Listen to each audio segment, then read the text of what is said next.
My name is Dahlia Cooper and I'm 29 years old. On my wedding day, as the chapel doors swung open and I stepped into the sound of music, the left section of seats, where my parents and younger sister were supposed to be, was completely empty. Not because they were busy and not because they forgot. They had chosen to side with my sister, Serena, and abandon me on the most important day of my life. The person who walked me down the aisle that day wasn't my father. Have you ever experienced what it feels like to be abandoned by your own family? When the people who should love you the most are the ones who turn their backs the moment you need them. Share your story in the comments so we can connect. And if you want to hear my full journey, from heartbreak to the shocking truth behind it all, hit like, subscribe, and follow the channel. Now let me tell you how it all began. Before I take you into the storm of the present, I need to go back many years, to my childhood in a small house on the outskirts of Ohio. It had a white picket fence and a lush green lawn my mother insisted on keeping perfect, so every neighbor walking by would believe we were a model American family. On the surface, everything looked picture perfect. But behind that door I grew up with a harsher truth. I was simply the figure who faded quietly into the background. My father, Gregory, was a strict man who worked in real estate. My mother, Marianne, always wore a charming smile at school conferences and church events. They took pride in the image of a flawless family, successful parents, two beautiful daughters. Yet in that portrait only one person was placed at the center: my sister, Serena. Serena was 4 years younger than me, but from the moment she was born, it was as if someone had placed an invisible crown on her head. With bouncy blonde curls, sparkling blue eyes, and dimples that could melt any heart, she was instantly called the sunshine of the family. She joined ballet, cheerleading, then entered pageants. Every time Serena stepped on stage in a glittering dress, my parents sat front row, eyes glowing, never looking away for even a second. Me. I was different. Quiet. I liked sitting in my room reading books or sketching little designs in pencil. I excelled in math and science, often ranking first in class. But my certificates were only pinned to the refrigerator for a few days before being replaced by photos of Serena in her shimmering crown as homecoming queen. I remember vividly one evening when I was in 10th grade. I came home clutching a letter saying I had been accepted into the state's advanced science program, a milestone my teacher said could open the door to college scholarships. I walked into the kitchen where Mom was fussing over Serena's performance dress. Trembling, I said, "Mom, I got into the advanced science program." She glanced at me for a second, nodded, and turned back to my sister. "That's wonderful, honey. Leave the letter on the table, your father will look at it tonight." "Serena, turn around so I can fix that shoulder. The audience won't be able to take their eyes off you." I stood there clutching the letter, heart caught between joy and disappointment. I knew I should feel proud, yet in that moment, I only felt like a shadow in my own home. 3 days later, Serena won 3rd place in a small county dance competition. My parents immediately took us to an upscale restaurant and ordered wine to celebrate our little star. I sat beside them in silence, pushing food around my plate, trying to swallow the bitterness. Things like that didn't happen just once. When I won 1st place in the statewide math competition, my parents were busy taking Serena to an audition for a school play. They said, "You understand, right? This is a big opportunity for Serena." Even on my most important days, I was sidelined. When I graduated high school, standing on stage with a gold medal around my neck, I searched the crowd for my parents. Their seats were empty. Serena had a year-end dance recital that day. They chose to go there instead of coming to mine. I smiled for photos with my friends and clutched my diploma. But later at home, staring at a quiet dinner table with no celebration, I felt like I hadn't existed at all. Some might call it favoritism. To me, it felt like a form of emotional abandonment. I wasn't jealous of my sister. I never wanted to be a queen or a cheerleader. I only wanted to be seen. Just a look of pride, a kind word from my parents would have been enough. But apparently that was too much to ask. Serena burned bright like a flame, while I was the quiet shadow behind her. To outsiders, we were the perfect sisters. One dazzling and beautiful, the other kind and smart. But at home, that contrast became a wall separating me from my parents. I still remember the first time I dared to ask my father, "Dad, why do you and Mom never come to my ceremonies?" He put down his newspaper, voice firm. "You're already doing great, Dahlia. You don't need us cheering you on. Serena is different." She needs encouragement to shine. I was speechless. Those years taught me to stay silent. I stopped calling my parents to share achievements. I no longer waited for applause or proud hugs. I learned to celebrate alone, holding tiny parties in my room under a dim yellow lamp.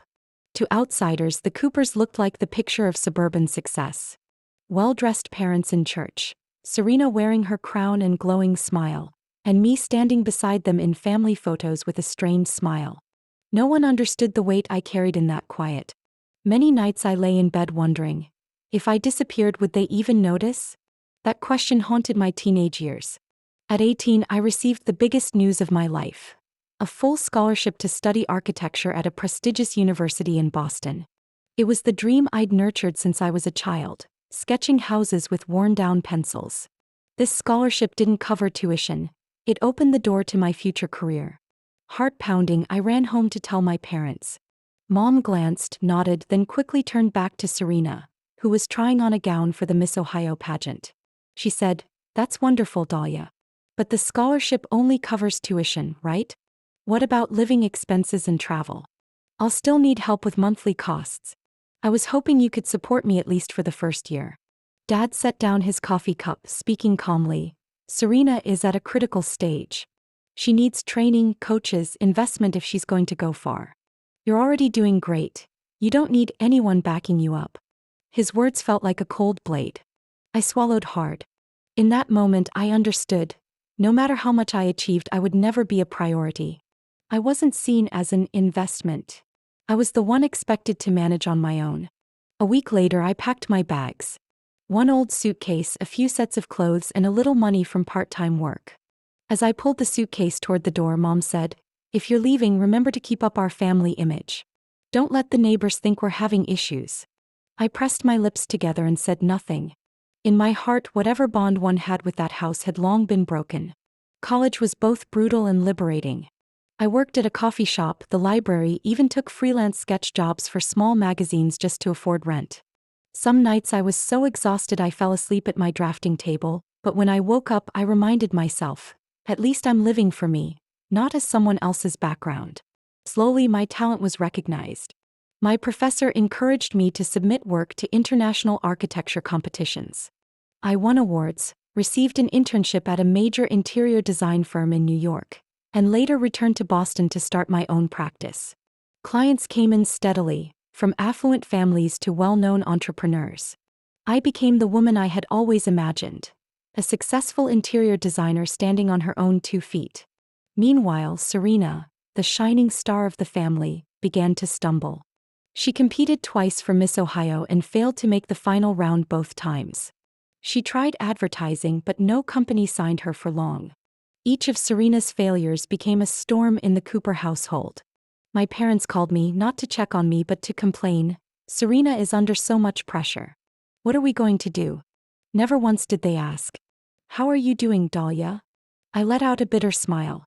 At least when I collapsed from exhaustion in my rented room, no one had to worry at all. Then Serena met Tyler Brooks. He was the son of a wealthy businessman in Chicago, young, handsome, and confident. The first time I heard his name was through a photo my mother sent me, along with the message, "Serena has finally found someone worthy of her." Tyler gave Serena what she craved: social spotlight. They appeared at lavish parties and made it into local newspapers as the golden couple. My parents, meanwhile, couldn't stop talking about the upcoming fairy tale wedding, speaking with a pride I had never once heard when they spoke of me. One evening my mother called me. She asked a few half-hearted questions about my job, then immediately shifted to bragging about how Tyler had flown Serena to Paris and given her a dazzling diamond ring. I remained wordless, not a participant but a bystander at a show I never signed up for. After hanging up, I sat quietly in my small Boston apartment, the one where I had personally chosen every piece of furniture. Looking around at the warm room, I remembered that kitchen years ago, where my acceptance letter had once been forgotten on the table. But unlike the 18-year-old girl who nodded through her tears, I was stronger now. I had a job, a career, a life I had built with my own hands. And I knew sooner or later the family that had turned their backs on me would show up again, not out of love but because they needed me. I met Ethan Miller on an autumn afternoon, at an architecture exhibition I was invited to join. He was a professor at a university near Boston.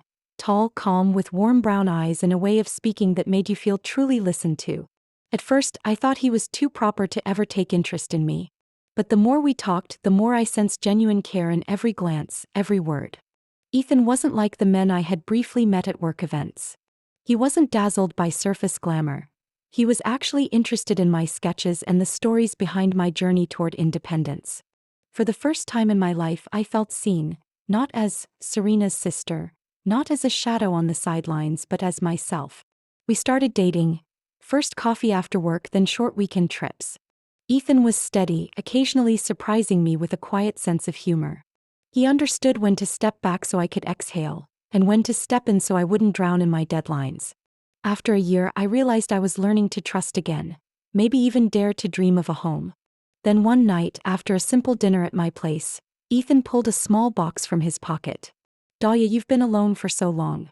I want to be the one standing beside you, not because I think you need me but because I want to. Will you marry me?" It was a simple proposal, but I knew it carried deep respect. I nodded, eyes filled with tears. We began planning our wedding. I wanted something warm and intimate, not extravagant, a few dozen guests who truly mattered in my life. When it came time to write the guest list, I hesitated for a long time at the family section. Even after all those years of being overlooked, part of me wanted to try once more. I mailed wedding invitations to Ohio along with a letter. "I hope you'll come. This is the day I truly need my family by my side." Weeks later, my mother called. Her voice was calm, not emotional at all. "Yes, we got the invitation. Congratulations." I swallowed, waiting for more. But a few seconds later, her tone suddenly brightened. "You know, Serena and Tyler are having a fairy tale wedding in Chicago. We're so busy preparing, it'll be the event of the year for our." I said softly, "But I'm getting married too, Mom." She paused, as if remembering something trivial. "Oh, right. Where is it going to be again?" "Send us the address. We'll see if we can arrange things." The way she said, "see if we can arrange things," made it sound like my wedding was another add-on squeezed into Serena's packed schedule. I called my father afterward. He wasn't any better. "When is your wedding again?" "June, Dad." "June. Serena's is 2 weeks earlier." "Oh boy, the whole family will be so busy." I heard the pride in his laugh as he spoke of Serena's fairy tale wedding. The weeks that followed felt like living in two parallel worlds. On one side, there was the joy of planning my wedding with Ethan, choosing flowers, trying on dresses, discussing menus. On the other, there was the cold indifference from my parents. Every time I mentioned my big day, they turned the conversation back to Serena. Ethan noticed the sadness in my eyes. One night, while I was sifting through the invitations, he quietly moved closer and slipped his hand into mine. "I know you hope they'll change. But Dahlia, love can't be begged for. You don't have to prove anything to them. My family and I will be here anytime you need us." I nodded, but there was still a hollow space inside me. Somewhere deep down, I still longed for my parents to see me with the same pride they reserved only for Serena. News of Serena's wedding spread everywhere. Local papers wrote about Ohio's princess marrying young entrepreneur Tyler Brooks. Photos of Serena trying on designer gowns appeared on social media alongside captions praising her as Bride of the Year. Meanwhile, my own wedding barely made a ripple. I didn't expect media coverage, but it stung to hear my parents constantly bragging about Serena to friends and neighbors while almost no one even knew about my wedding except Ethan and my closest friends. One evening, I called home looking for comfort, but instead the conversation hurt even more. "Mom, I wanted to ask, could Dad walk me down the aisle?" She paused for a moment before answering. "Let's talk about that later, dear. Dad is busy meeting with Serena's event planners." I gripped the phone, lips pressed tight to keep from crying. So even the small dream of having my father take my hand down the aisle wasn't meant for me. That day, I sat in my office staring out the window. Boston buzzed below me, the buildings I helped design glowed under city lights. I had come so far, rising on my own and carving out a world that belonged to me.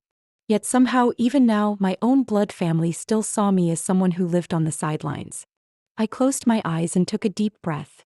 I knew the storm wasn't over. Serena's wedding was approaching fast. And with our two weddings 2 weeks apart, the real disaster was about to begin. I still remember clearly the day I discovered a truth I had long suspected in my heart. It was an early April morning when I went to the bank to update the limit on a savings account my parents had opened when I was still in college. Back then, Dad said it was a family fund. Anyone could contribute and it would be used for major milestones in our lives. I believed him. During my college years, whenever I earned a few extra dollars working in the library or at the coffee shop, I sent a small portion into that fund, imagining one day it might help pay for my wedding. The bank clerk typed on her computer, then frowned slightly. "I'm sorry, but this account is currently empty." My heart pounded. Empty? That's impossible. I checked 6 months ago. There was over 30,000. She explained politely. All of the funds were withdrawn over the past 3 months. The authorized person is Mr. Gregory Cooper. I stepped out of the bank, legs shaking. The morning wind was icy, but not as cold as the emptiness inside me. I called my mother immediately. "Mom, where's the money from the family fund?" Her voice was calm, almost cruelly so. "Oh, that. Your father withdrew it to prepare for Serena's wedding. She needs so many things, you know. The dress, the reception, the band, important guests. Everything costs money." I tried to stay calm. "But that wasn't your money. I contributed too, from the days I worked part-time. How could you use everything for Serena without even asking?" She sighed as if explaining something obvious. "Dahlia, you've always been able to take care of yourself. You have a job and income, Ethan. You don't need to rely on us. Serena is different. She's the pride of this family. We have to help her shine." The pride of this family. The words hit like a sentence. I bit my lip, tears pooling, but I refused to cry while still on the phone. "So what about my wedding?" I asked, voice trembling. "Don't I deserve even a little support? At least a bit of respect?" Mother spoke as if trying to dodge responsibility. "We'll try to be there if we can arrange it. But you have to understand, Serena's wedding is enormous, with many important guests. We can't afford any mistakes." I hung up before I burst into tears. My hand gripping the phone was slick with sweat. That afternoon I called my father. He answered after a few rings. "I know what you want to ask. Your mother has already told you, hasn't she? Dad, part of that money was mine. I sent it bit by bit when I was still in college, hoping someday I could use it for my own wedding. How could you give it all to Serena? Dahlia, you have to understand. You're always fine. You don't need us. You're strong and independent. But Serena, she needs everything to prove herself. She brings pride to this family. And what about me? Am I not your daughter too?" He replied curtly as if ending the argument. "You're different. You've always known how to stand on your own 2 feet." My heart shattered. But the worst pain was still to come. I gathered all my courage and asked, "At the very least, could you walk me down the aisle?" He hesitated, then dropped the thunderous reply, "I'm afraid not. On that day I have to stay behind to handle everything after Serena's wedding. I hope you understand." That single no extinguished the last hope I had been clinging to. Being walked down the aisle by my father had been my tiny dream since childhood, and now even that was taken from me, all because Serena needs him more. I set the phone on the table and suddenly my spacious apartment felt unbearably cold. Ethan was at the library preparing his lectures. I didn't want to call him. I remained by myself, lost in a daze with my gaze unfocused. Childhood memories flooded in. Every time I won something, they were absent. Every time Serena succeeded, the whole house rejoiced. I had thought I was used to it. But the pain felt fresh, like a wound that had never healed. That night when Ethan came home, I couldn't hold it in anymore. I told him everything, from the savings to my father refusing to walk me down the aisle. He took it all in without interrupting, and then closed his hand gently but firmly around mine. "Dahlia, you don't deserve this. You're not worth any less than anyone else. If you want, I'll be the one to hold your hand and walk you down the aisle." I rested my head on his shoulder, feeling a steadiness and warmth my family had never given me. "I've already lost so much, Ethan. But I don't want to lose anything more, especially not on my wedding day." "You won't lose anything. You'll have a happy wedding because you deserve that." That promise, in the long night, felt like a lifeline pulling me back from the edge of despair. After that final call with my father, I knew the line had been drawn. My family no longer even tried to keep up appearances. My phone went silent. No messages, no calls, no concern. They cut me off completely, as if I had never been part of the Cooper family. But the silence wasn't the worst. A few days later, I saw Serena's post on social media. Under a photo of her in a gorgeous white dress with her diamond ring, a glaring caption read, "I'm so lucky to have parents who always stand by me and believe in me. Unlike some people, always jealous, selfish, never happy for others." My heart dropped. Distant relatives and old family friends began commenting, many joining in the narrative Serena was pushing. I went from being the quiet, smart sister to someone seen as petty and bitter. One day I received a message from Jenna, a friend I had been close to in high school. She wrote, "Dahlia, I think Serena has a point. I don't understand why you would schedule your wedding so close to hers. Puts your family in a tough spot." Jenna, who had once stood by me during my loneliest teenage years, was now siding with Serena. I typed a response to explain, then deleted it. And so, my circle kept shrinking. Old friends drifted away. Rumors spread. Each time I opened social media, I saw someone praising Serena as a princess, while I was mentioned as a forgotten name attached to jealousy. Some nights, alone in my apartment, I lingered in the quiet, staring into the mirror and wondering, are they right? Am I selfish? Am I jealous of my sister? The feeling of being ripped away from my own roots made it hard to breathe. Ethan noticed. He began coming home early, cooking dinner, holding my hand without saying much. One evening, I burst into tears when he placed 2 plane tickets to Vermont on the table. "I think we need to get away for a few days. No calls, no social media, just us." His voice was firm. That short trip saved me. In the peaceful mountains, I finally felt there was still a place I belonged. In a small wooden cabin, Ethan held me and whispered, "We'll build our own family. One that doesn't need glitter. Love and respect." I buried my face in his chest, tears falling silently. That sentence felt like a light in the dark. But when we returned to Boston, reality hit me again. My inbox flooded with emails from relatives, not to check on me but to scold me. One aunt even wrote, "You need to learn to yield. Serena is your sister. You should be happy for her instead of stealing the spotlight." I read every word feeling like I was being pushed out of my own life once again. I had grown used to my parents overlooking me, but the entire family and even old friends taking Serena's side nearly broke me. During all this, Ethan became my only anchor. One night he placed his hand on my shoulder. "Dahlia, you can't keep hoping they will change. They've shown you who they choose. You don't need to prove yourself to them. You need to live happily." I stayed quiet for a long time, then nodded. But deep inside, a crack remained. The thought of walking into my own wedding alone without my parents choked me every time it crossed my mind. I began to avoid the wedding preparations. The dress was finished, the shoes chosen, the invitations sent. But I was terrified of picturing that moment, the left side of the aisle empty. I made excuses about work when really I was shrinking from the fear of being abandoned in front of everyone. Ethan knew. One evening he gently said, "You are not alone. I'll be there waiting for you. And if you need me, I'll take your hand from the very first step." I saw the unwavering determination in his eyes. For a moment I believed, maybe I could get through this. A week before the wedding, while Ethan and I were reviewing the guest list, the doorbell rang. On the floor sat a small package with no sender's name. I glanced at Ethan, puzzled. "Maybe it's an early wedding gift," he shrugged. I brought it inside and carefully tore open the box. Inside was only a USB drive. No note.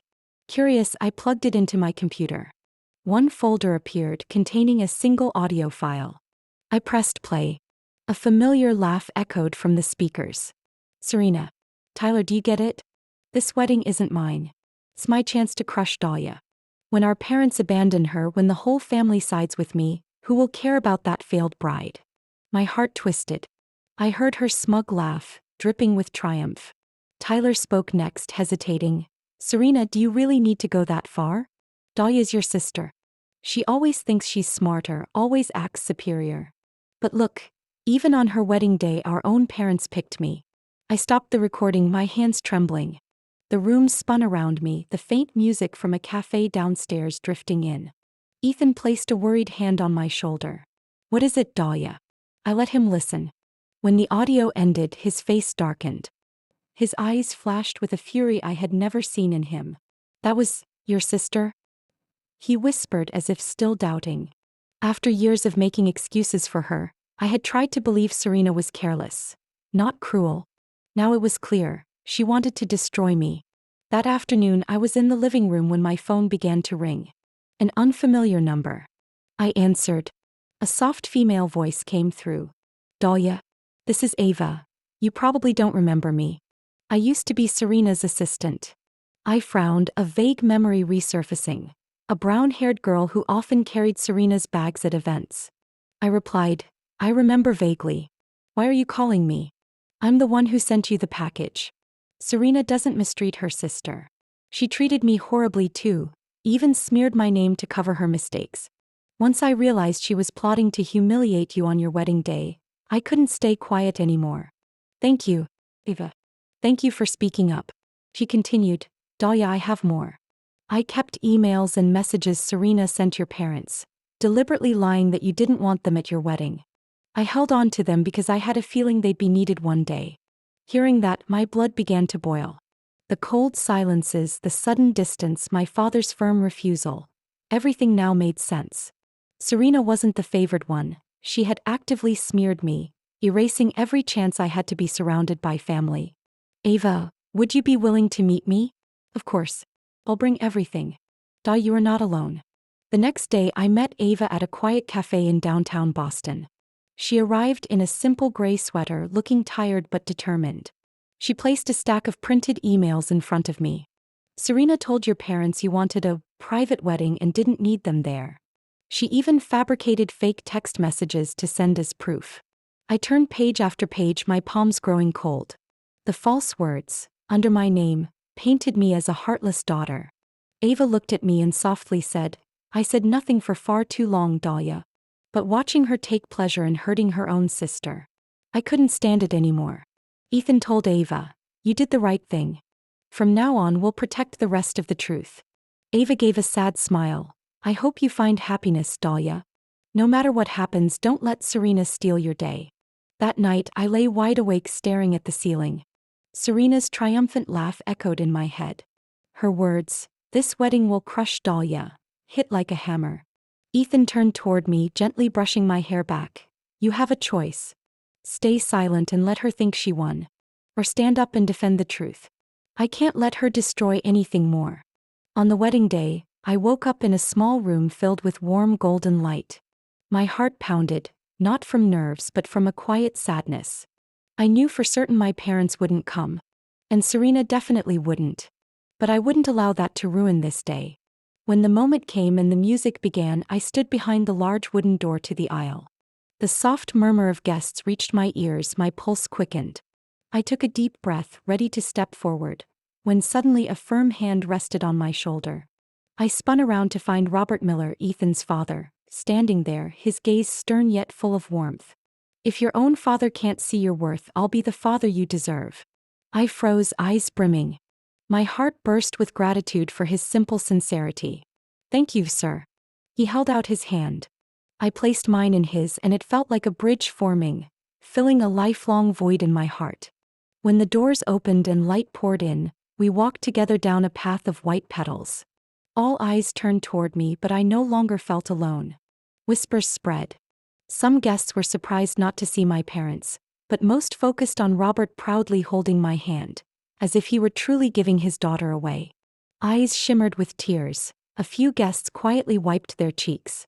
Ethan remained at the altar, his smile glowing with pride. He didn't glance at the empty seats where my parents should have been. Only at me, the woman who would walk through life by his side. After the ceremony, music filled the reception hall. Guests laughed and offered congratulations. Then another ripple of whispers spread. Ava, her brown hair perfectly swept back, took a quiet seat in the corner, observing everything. She pulled out her phone and tapped send. I knew exactly what it was. The recording from the USB. The evidence of Serena and Tyler planning to humiliate me. Ava didn't send it randomly. She chose those closest to my family, influential relatives, respected guests in the community. Minutes later, whispers swept across the room. Faces of some relatives drained of color. One aunt stared at me with regret, a cousin shook his head and sighed. So that's what really happened. A close friend of Ethan's family who had once doubted me, leaned to someone beside him and said, that girl went through more than we ever guessed. Standing in the center of the reception, I felt Serena's web of lies unraveling thread by thread. I didn't need to defend myself. The truth spoke clearly through her own cruel laughter. Ava approached, hesitating but determined. I'm sorry, Dahlia. I kept quiet for far too long while Serena treated others so cruelly. But when I saw she intended to ruin you on your wedding day, I couldn't watch anymore. I gripped her hand tightly. Ava, your courage today is the greatest wedding gift I could have received. Tears slipped down her face. She turned away, but I felt lighter. Because amid the losses, there were still people who chose to stand with the truth. The celebration continued, but something had changed. Many approached to shake my hand, offering blessings with eyes now free of doubt. Ethan pulled me close and whispered, "You see? This is what a real family looks like. Not because of blood, but because they know how to cherish you." In that moment, I knew I had survived a raging storm, not by loud revenge but by standing in the light of truth. And that light had driven away the darkness Serena tried to wrap around me. After the wedding, I finally had a chance to process what had happened. News about Serena spread faster than I expected. Within one day, the recording Ava had sent to a few relatives was being shared across community groups. People talked, and soon it moved beyond the family circle. Serena lost her sponsorship deals, and Tyler realized she had never truly loved him. The extravagant wedding she bragged about crumbled before her eyes, leaving behind only mockery and disappointment. My parents, who had always put the family's reputation above all else, were now being questioned by relatives nonstop. Everyone asked how they could have been so blind, letting Serena manipulate them and abandoning me on my most important day. Word reached me that my mother now avoided going outside, and my father, once furious, had fallen into a muted defeat, unable to defend himself against the judgment. One afternoon, as I was arranging things in my new home, I heard a knock on the door. When I opened it, my parents were standing there looking worn down, their eyes a mix of regret and helplessness. I froze. A part of me was still the daughter who wanted to hug them, but another part remembered every wound they had left behind. Mother's voice trembled. "Dahlia, can you forgive me? It was all Serena's fault. She's persuasive. We were fooled and didn't realize it." Father stood beside her, face heavy, adding, "I know it was wrong not to be at your wedding. I want to say, I truly regret it." What I felt now wasn't the old anger. It was clarity. I said slowly, "I won't cut off my blood ties. After all, you are my parents. But from today on, I'm setting boundaries. No one is allowed to belittle me anymore. Not even my parents." Mother burst into tears and reached out for my hand, but I stepped back. I didn't want to hurt them further, but I also wouldn't return to being the overlooked child. Father nodded slightly, then turned away while Mother wiped her eyes. The resentment had faded, but the wound remained. Forgiveness didn't mean allowing it to happen again. Ethan stepped out and gently placed his hand on my shoulder. His presence was a quiet reminder. This time I wasn't facing life by myself. They looked at him, perhaps sensing I now had a solid pillar in my life, one beyond their control. That night, Ava called, her voice full of concern. "Are you okay? I heard your parents came to see you." I smiled and answered, "I'm okay. For the first time in my life, I feel truly free." A few days later, I heard Serena and Tyler officially called off their engagement. The community turned its back, friends distanced themselves. She had once stood on a high pedestal, and now had to face the void she created for herself. I didn't rejoice at the news. I saw clearly one thing: everyone must pay the price for their choices. From here, I knew life would still bring storms, but I wasn't the same girl they once shoved to the margins. I had learned how to stand tall even when my own family abandoned me. And I would never let anyone take that strength away again. 1 year after the wedding, my life had transformed in ways I once thought belonged only in distant dreams. Ethan and I were living in a small house by the sea, where every morning I woke to golden sunlight glistening on the water. In this home, that old feeling of being reduced and adrift like I used to be in that house was gone now. Instead, I felt peace and wholeness. I was about to become a mother, a role I once feared I might never experience within real love. I often sat on a wooden chair on the porch, hands gently cradling my growing belly. Each tiny kick made me smile, a reminder that a new life was blooming inside me. Ethan would often lean down and whisper, "It's Dad, do you hear me? We're waiting for you every day." Seeing the tenderness in his eyes filled my heart with gratitude. My in-laws had become my true source of support. Robert, the father who didn't raise me but walked me down the aisle, often called to ask, "How are you doing, Dahlia? Eating enough? Do you need me to bring anything over?"